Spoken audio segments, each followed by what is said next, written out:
skipped out of San Pedro Station looking to talk to Mr. Wiley. Seemed best to see the real picture before the frame-up colored my view. But his secretary was more black and white about it. Nobody sees Mr. Wiley without an appointment, and he's booked for the next 2 weeks. I'd have to start painting my own picture.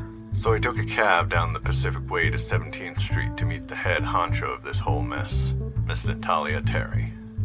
She was eager to talk, to get her story heard, so we found ourselves a little corner bar.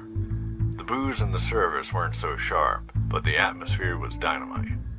As for the dame, she was a real honey. Too young for my taste, but she had more than a few heads turning in that red dress of hers. She had passion, too. The kind of passion you only ever find in those who haven't seen enough of the world to turn their sparkling eyes gray. So what's the dope, Toots? Take it from the top and play it all the way through. You like the blues? 'Cause those are the only songs I know. We're killing ourselves, Mr. Foley. Did you know that? If you're talking about Denora. Yeah, I heard. Sure, everybody knows about Denora. Once people start dying, then people care. But Denora's just the worst case of smog so far. How long you think that'll remain true? Problems don't tend to disappear just 'cause you close your eyes. But what's your beef with FMS? That's not smog coming from those ship stacks.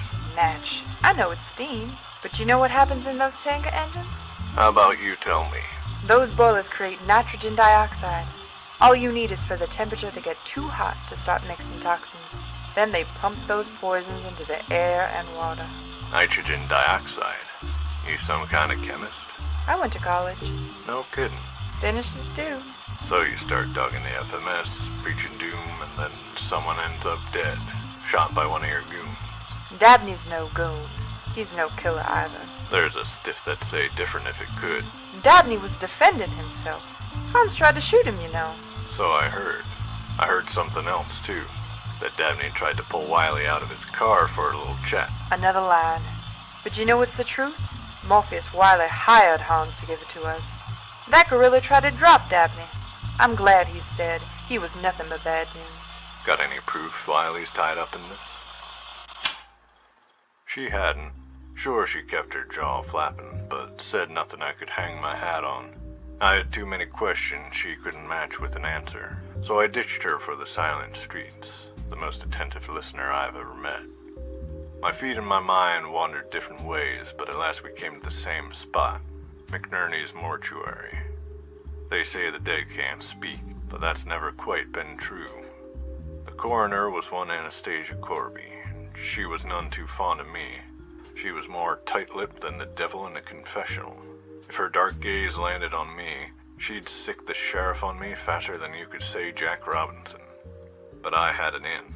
Cassius Hardy, the hearse driver. I'd busted him a year or so ago for a shady side business he was running on the USS Iowa. Finding work had been hard for him after that. The right word in the right ear, and it'd be even harder. Hardy knew that, so he didn't give me any bad business, but let me in the side door when Corby wasn't around. The stiff wasn't there either, but I didn't mind. I'm no ace with corpses. I just nicked the coroner's report for some light reading on my way to Cabrillo to meet the Vic and Perp's mutual friend, Phineas Varney. I was familiar with that name, but the name I knew better was the Vampire. Varney was the muscle of the Lanza's gang in San Pedro. He was no gorilla, but a real hotshot at dropping bodies. No one could ever pin anything on him. He was like a ghost, in and out before anyone knew. A ghost, or a vampire, and that's how he got his name. Anyway, word was he put that life behind him. About time I put that line to the test. I pulled that vampire into the light to see if he would squirm, but he remained cool under my microscope. Did you hear? Your old pal Dabney earned himself his first notch. Dropped Hans the other day on the pier. Must be proud to see the little booger following in your footsteps. You're a real meatball, Foley, you know that? Bobby and Dabney were my friends. Now one of them bought the farm and the other one's busting rocks, and you want to come by and rag me about it? I want to know why it happened. Both Hans and Dabney seemed out of whack. Dabney has never clipped anyone before, and Hans had no reason to roughhouse protesters. But my guess is you're the piece that fits this jigsaw together. How's that? We both know what kind of company you keep.